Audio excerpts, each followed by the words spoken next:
There are days when you wake up and feel as if the world is testing you from the very morning. A contemptuous glance on the street, a disrespectful remark from someone, a cryptic message, all of these feel like pebbles thrown into the still lake of your mind. Normally, the lake's surface ripples immediately. A rude comment can ruin your mood for an entire day. A lie can gnaw at you for weeks.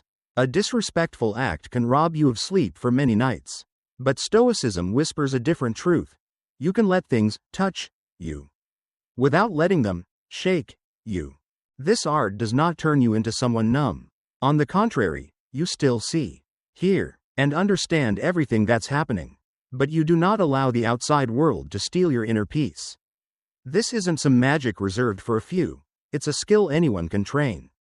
And today, we will walk together through each step of that journey. Lesson 1: Training your inner peace. Peace is not a lucky prize that falls from the sky, it is the result of daily training. Like muscles, the mind needs to be exercised to grow resilient. The Stoic philosophers call this communicating with pain before it reaches you. In other words, don't wait until trouble strikes to figure out how to stay calm.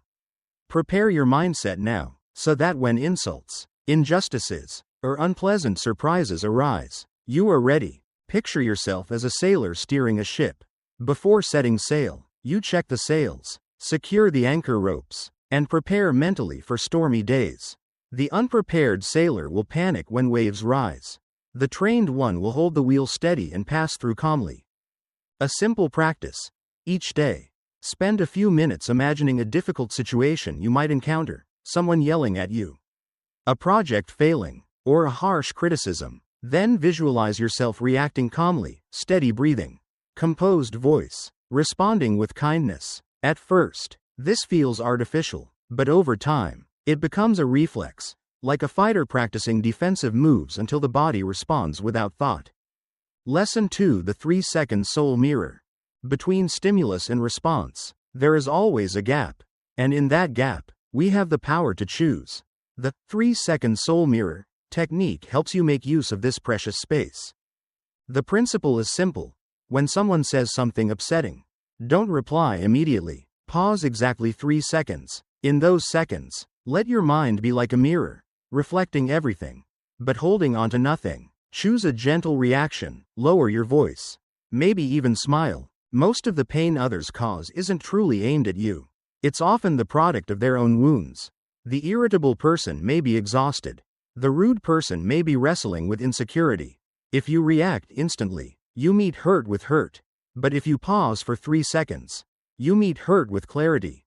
I once saw a colleague being shouted at by a client. Instead of interrupting or firing back, he was silent for a few seconds, then said, "I understand you're upset.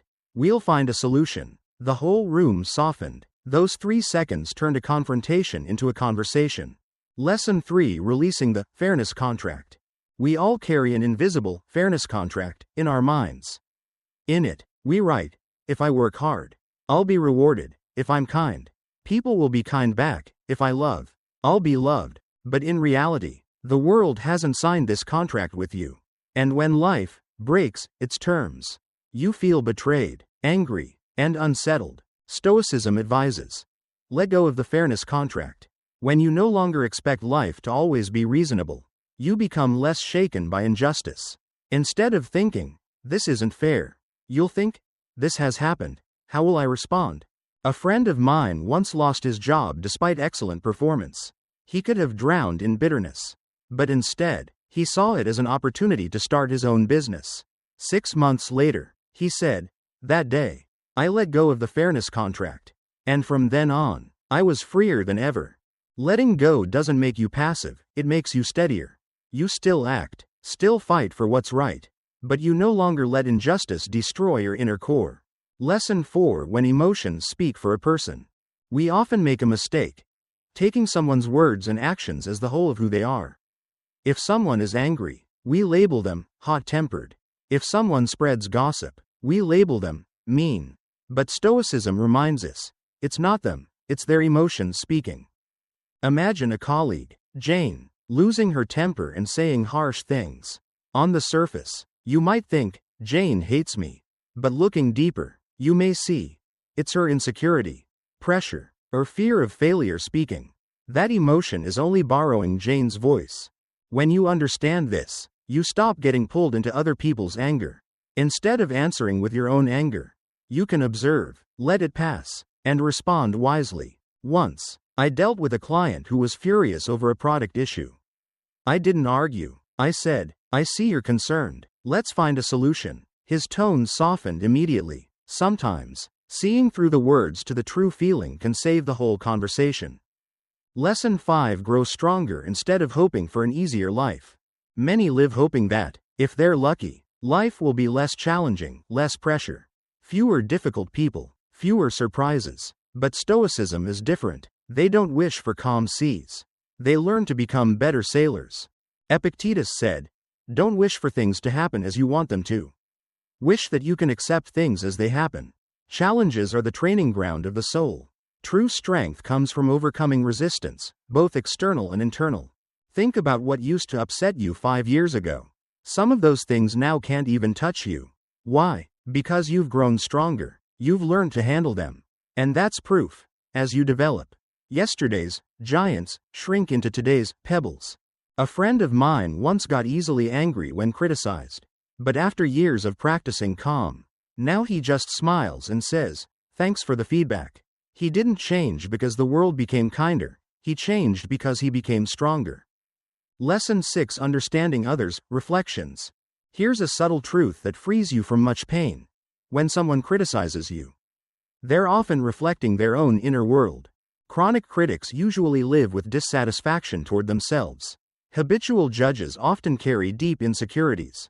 When they throw negativity at you, it's a projection of their inside world, not a mirror of who you truly are. Once, I posted a personal thought online. Someone left a harsh comment. Instead of arguing, I thought, "This says more about them than about me." Days later, I learned they were going through personal hardship. When you see this, you stop taking every judgment as a measure of your worth. You stop paying attention to the distorted mirrors others hand you. And in doing so, you free yourself from an unnecessary source of suffering. Lesson 7: The transcendent pause. An insult can be like a spark falling onto a dry haystack of your emotions. If you let it catch, the whole stack burns in seconds. But Stoicism teaches a simple, powerful technique. Pause. When someone hurls sharp words, let them drift past like a boat gliding by the pier. Without anchoring, don't respond instantly. Let a few moments of silence settle. In that pause, ask yourself, are they really angry at me? Or at themselves? Are they disappointed in me?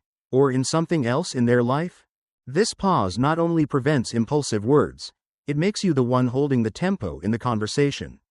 When you don't react automatically, you hold control. I remember a tense argument with a partner. He suddenly raised his voice.